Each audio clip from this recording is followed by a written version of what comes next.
இன்றைய முக்கிய செய்திகள். இந்திய பொருட்கள் மீது சம வரி விதிப்பு முறை நாளை அமல். வேளாண் பொருட்களுக்கு 100% வரி விதிக்க ட்ரம்ப் திட்டம். திருச்சியில் கட்டப்படும் நூலகத்துக்கு காமராஜர் பெயர் சூட்டப்படும். கட்சி பாகுபாடின்றி நலத்திட்டங்களை செயல்படுத்துவதாக ஸ்டாலின் விளக்கம். சுங்க கட்டண உயர்வை திரும்ப பெற வாகன ஓட்டிகள் கோரிக்கை. விலைவாசி மேலும் உயரும் என பொதுமக்கள் அச்சம்.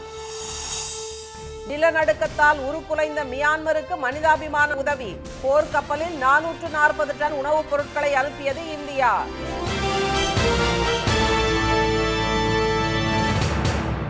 வணக்கம். அமெரிக்க பொருட்களுக்கு அதிக வரி விதிக்கும் நாடுகள் மீது அதே வரியை பெறும் பரஸ்பர வரி விதிப்பு முறை நாளை அமலாகும் நிலையில் இந்தியாவிலிருந்து ஏற்றுமதியாகும் வேளாண் பொருட்களுக்கு 100% வரி விதிக்கப்படலாம் என்ற செய்திகள் வெளியாகியுள்ளன.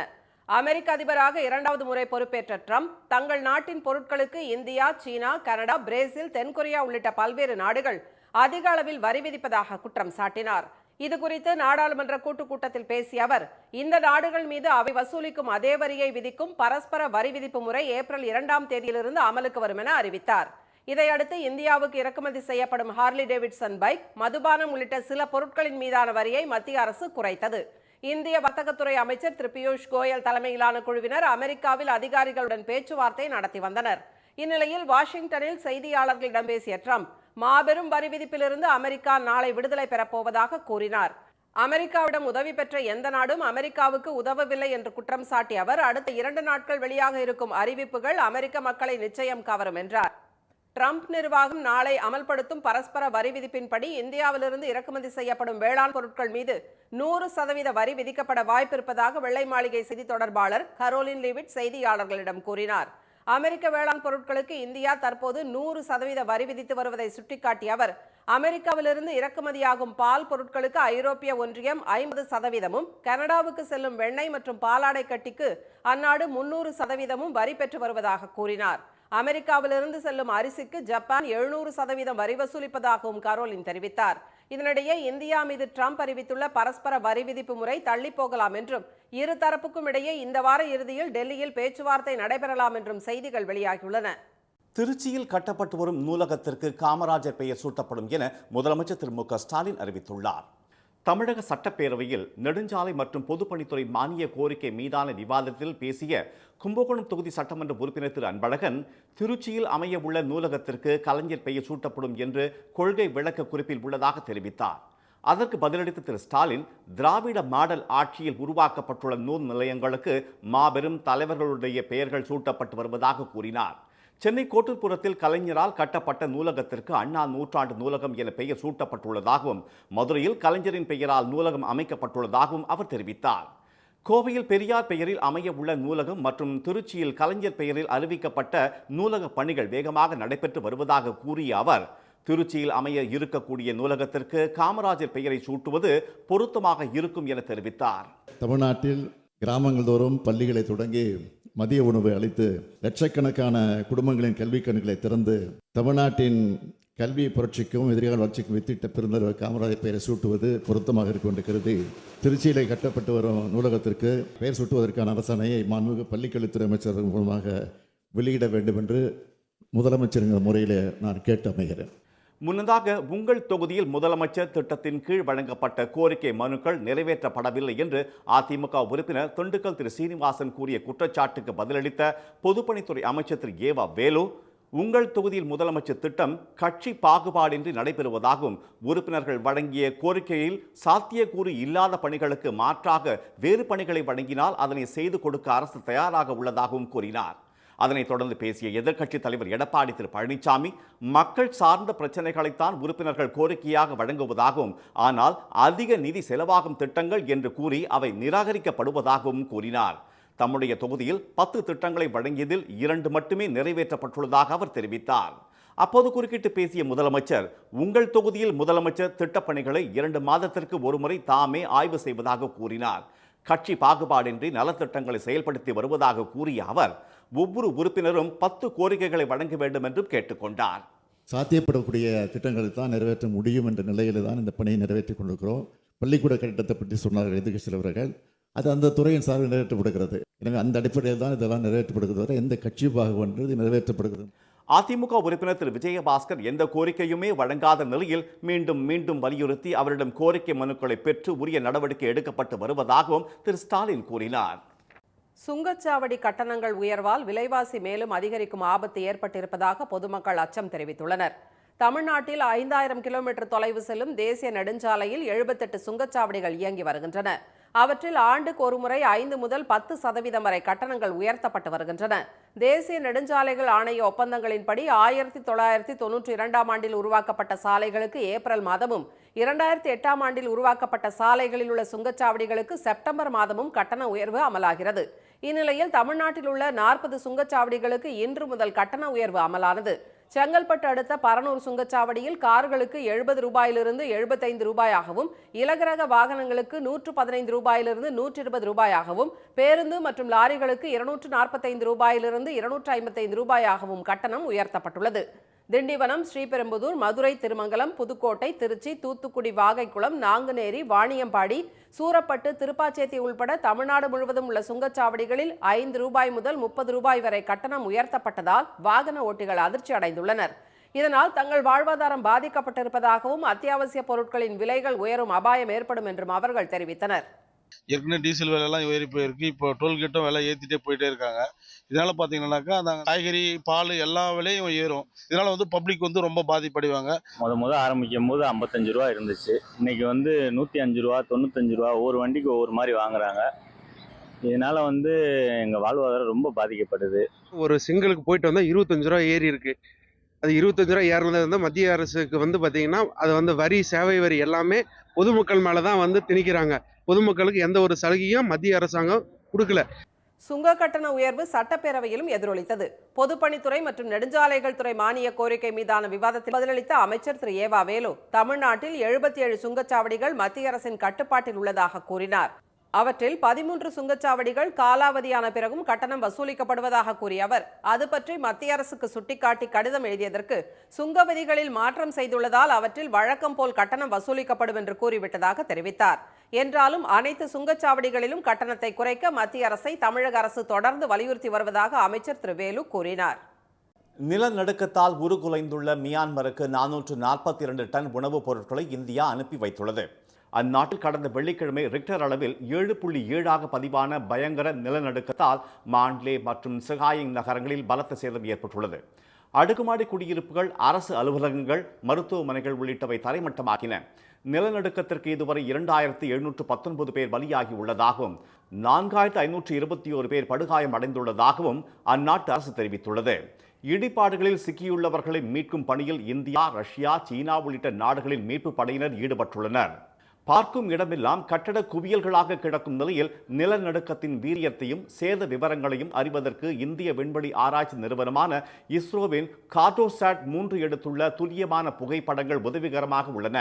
இயற்கை பேரிடரால் பாதிக்கப்பட்ட மியான்மருக்கு இந்தியா சார்பில் INS சத்புரா மற்றும் INS சாவித்ரி கடற்படை கப்பல்கள் மூலம் 40 டன் நிவாரணப் பொருட்கள் கடந்த 30ஆம் தேதி அனுப்பி வைக்கப்பட்டன. இந்நிலையில் INS கரியால் கப்பல் மூலம் மேலும் 442 டன் அத்தியாவசிய உணவுப் பொருட்களை இந்தியா அனுப்பி வைத்துள்ளதாக வெளியுறவு அமைச்சர் திரு ஜெய்சங்கர் சமூக வலைதள பக்கத்தில் தெரிவித்துள்ளார். அரிசி, பருப்பு, பால், மாவு உள்ளிட்டவை அடங்கிய நிவாரணப் பொருட்களின் புகைப்படங்களையும் அவர் வெளியிட்டுள்ளார். இதனிடையே நிவாரணப் பொருட்களை பாதிக்கப்பட்ட பகுதிகளுக்கு கொண்டு செல்ல விடாமல் தடுக்கும் ராணுவம் அவற்றை களவாடி செல்வதாகவும் ஐநா நிவாரண அதிகாரிகள் குற்றம் சாட்டியுள்ளனர். மேலும் பாதிக்கப்பட்ட பகுதிகளில் விமான தாக்குதல் நடத்தப்படுவதால் மக்களுக்கு மனிதாபிமான உதவிகளை செய்ய முடியாத நிலை ஏற்பட்டுள்ளதாக அவர்கள் தெரிவித்துள்ளனர்.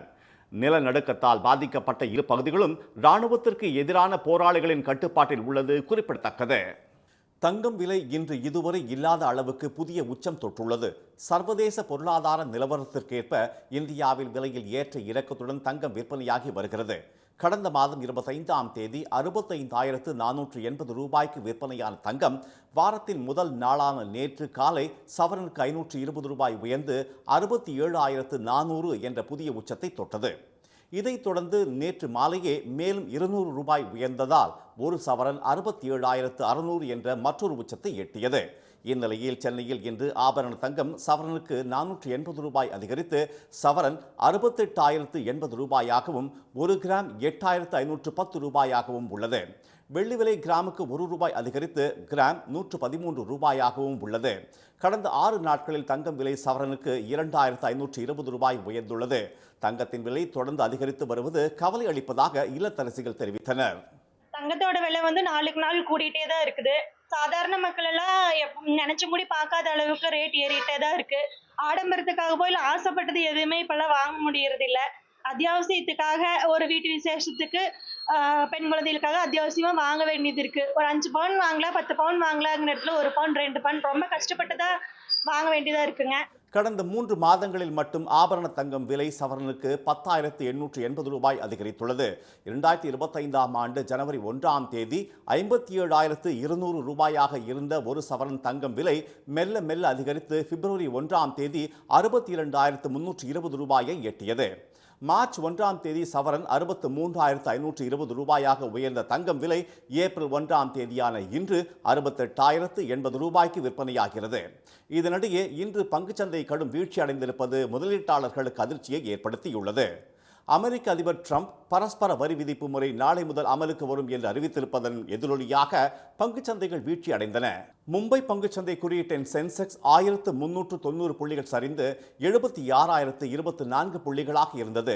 தேசிய பங்குச்சந்தை குறியீட்டின் நிப்டி 354 புள்ளிகள் குறைந்து 23,166 புள்ளிகளில் நிறைவடைந்தது.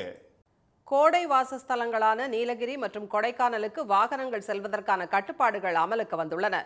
நீலகிரி மற்றும் கொடைக்கானலில் ஏற்பட்டு வந்த கூட்ட நெரிசலை கருத்தில் கொண்டு வாகனங்கள் மூலம் செல்பவர்களுக்கு கடந்த ஆண்டு இ பாஸ் நடைமுறைக்கு வந்தது. இந்த ஆண்டும் இ பாஸ் நடைமுறை தொடர வேண்டும் என உத்தரவிட்ட சென்னை உயர்நீதிமன்றம் நீலகிரி மற்றும் கொடைக்கானல் செல்லும் வாகனங்களுக்கு மேலும் கட்டுப்பாடுகளை விதித்து உத்தரவிட்டது. அதன்படி கொடைக்கானலுக்கு வார நாட்களில் 4,000 வாகனங்களும் வார இறுதி நாட்களில் 6,000 வாகனங்களும் மட்டுமே அனுமதிக்கப்படும். இந்த புதிய கட்டுப்பாடு நேற்று நள்ளிரவு தொடங்கி ஜூன் 30ஆம் தேதி வரை அமலில் இருக்கும். இதனால் கொடைக்கானலுக்கு செல்லக்கூடிய சுற்றுலா பயணிகள் முன்கூட்டியே இ பாஸ் பெற்றுக்கொள்ள அறிவுறுத்தப்பட்டுள்ளனர். திண்டுக்கல் தேனி எல்லைப் பகுதியான கெங்குவார்பட்டி சோதனை சாவடியில் இ பாஸ் பெற்ற வாகனங்களை மட்டுமே காவல்துறையினர் அனுமதிக்கின்றனர். இ பாஸுங்கிறது எங்களுக்கு தெரியாமல் இங்கே வந்துட்டோம். இங்கே வந்து செக் போஸ்ட்டில் வந்து முனிசிபாலிட்டிக்காரங்க அவங்களே எங்களுக்கு இ பாஸ் எடுத்து கொடுக்குறாங்க. ரொம்ப இதாக இருக்குது. கொடைக்கானல் சுற்றி பார்க்கலான்னு வந்தோம். அந்த இடத்துல இப்போ இ பாஸ் கட்டாயப்படுத்திருக்காங்க போல். இ பாஸ் அப்ளை பண்ணால் தான் உள்ளே விடுவோம் அப்படின்ட்டாங்க. இவங்களே ஃப்ரீயாக அப்ளை பண்ணி தராங்களாம். கொடைக்கானல் மேலே இ பாஸ் இருக்குதுன்னு தெரில.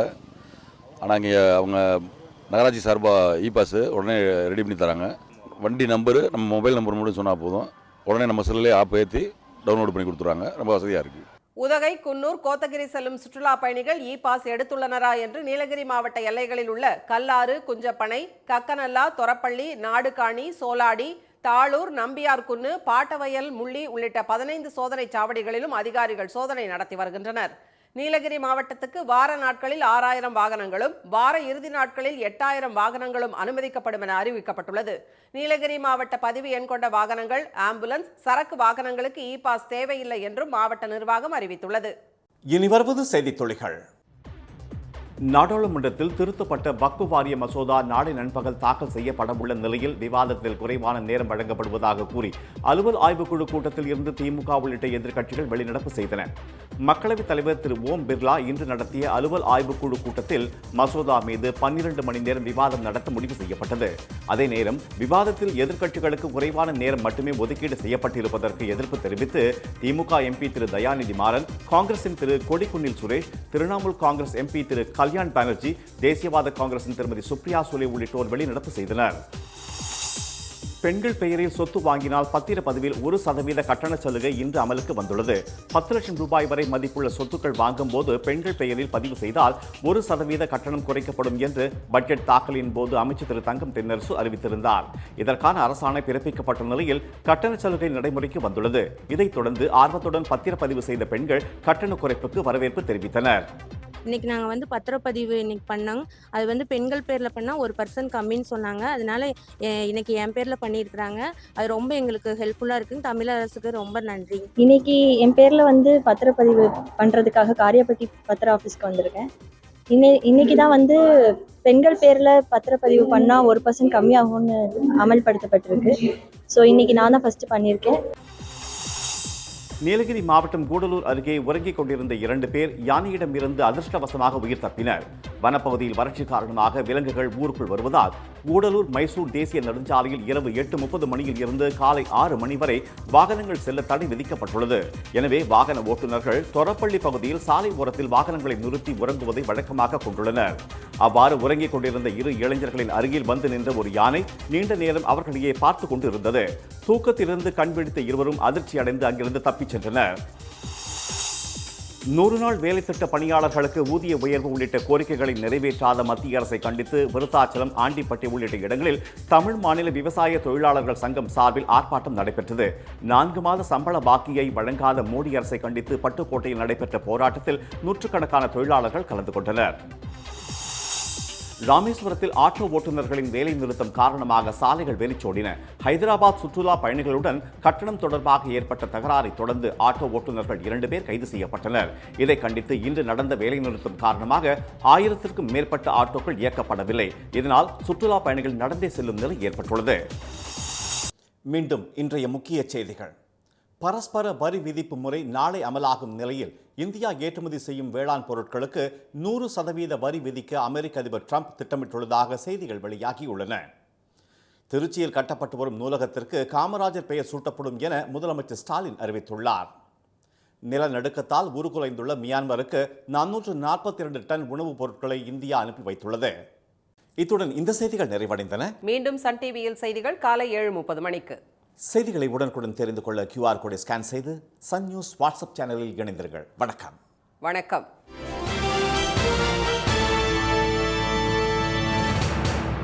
உடனுக்குடன் செய்திகளை தெரிந்து கொள்ள சன் நியூஸ் பெல் ஐகானை கிளிக் பண்ணுங்க.